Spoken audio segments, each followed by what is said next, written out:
प्रिय भक्तगण, आज हम आपको एक ऐसी पवित्र सच्ची कथा का श्रवण करा रहे हैं जब भगवान कृष्ण ने अपने भक्त के लिए एक अनोखा काम कर दिया। अगर आप भी ये पवित्र कथा सुन रहे हैं तो पूरा सुने। इस कथा को आधा अधूरा छोड़कर भगवान कृष्ण का अपमान मत करना। तो चलिए कथा प्रारंभ करते हैं।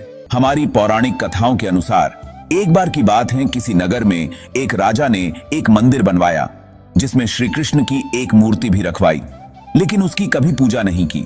पूजा करने के लिए मंदिर में एक पुजारी को रखा गया। पुजारी नियमित कन्हैया जी को नहलाता और बड़ी ही श्रद्धा भाव से उनकी पूजा अर्चना करता। राजा भी रोज कान्हा जी के लिए एक फूलों की माला भेज देता था और जब वह दर्शन करने आता तो पुजारी उस माला को उतारकर राजा को पहना देता। ऐसा करते करते पुजारी की भी उम्र बीत चुकी थी। एक दिन किसी वजह से राजा नहीं आ सका तो उसने एक सेवक के हाथ मंदिर में माला पहुंचा दी और कहलवाया कि आज वह मंदिर नहीं आएगा, इसलिए पुजारी उसका इंतजार ना करें। इतना कहकर सेवक चला गया। पुजारी ने हमेशा की तरह कन्हैया जी को माला पहना दी, लेकिन जब शाम हुई तो पुजारी यह सोचने लगा, माला उतारकर किसे पहनाई जाए।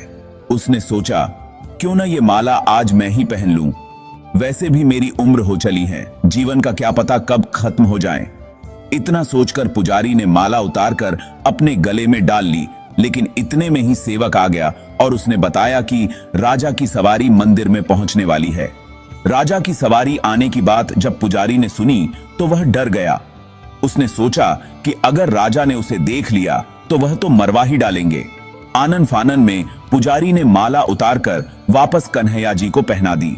जैसे ही राजा अंदर आया तो हमेशा की ही तरह पुजारी ने माला कान्हा जी के गले से उतारकर राजा को पहना दी, लेकिन माला पर लगा सफेद बाल देखकर राजा समझ गए कि पुजारी ने यह माला स्वयं ही पहनी थी। बस फिर क्या था, राजा क्रोधित हो उठे और उन्होंने गुस्से में पुजारी से पूछा कि माला पर सफेद बाल कहां से आया।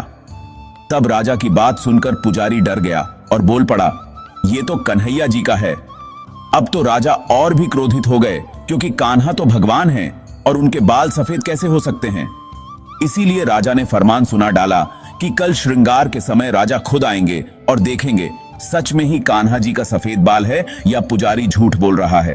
उन्होंने कहा कि अगर पुजारी ने झूठ बोला होगा तो उसे फांसी दे दी जाएगी। राजा का फरमान सुनकर पुजारी का बुरा हाल हो गया। उसने सोचा, अब क्या करें, कहां जाए, अब तो उसका मरना तय है। तब रोते रोते वह भगवान की शरण में पहुंचा और उनसे कहा कि हे केशव, मुझसे झूठ बोलने का अपराध तो हुआ है, लेकिन हो सके तो मुझे क्षमा कर दें और राजा से रक्षा करें। पुजारी ने कहा कि हे माधव, आपकी सेवा करते करते करते मैं वृद्ध हो चुका हूं, अब आप मुझे माफ कर दीजिए, ऐसी गलती दोबारा नहीं होगी। यही कहते कहते पुजारी की न जाने कब आंख लग गई और उसकी आंख तब खुली जब सुबह हो चुकी थी। उधर सुबह होते ही राजा भी आ गया और कहने लगा, आज कान्हा जी का श्रृंगार वह खुद करेगा।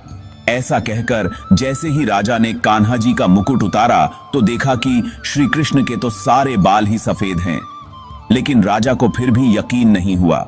उसे लगा कि फांसी के डर से पुजारी ने ही बालों को रंग दिया होगा।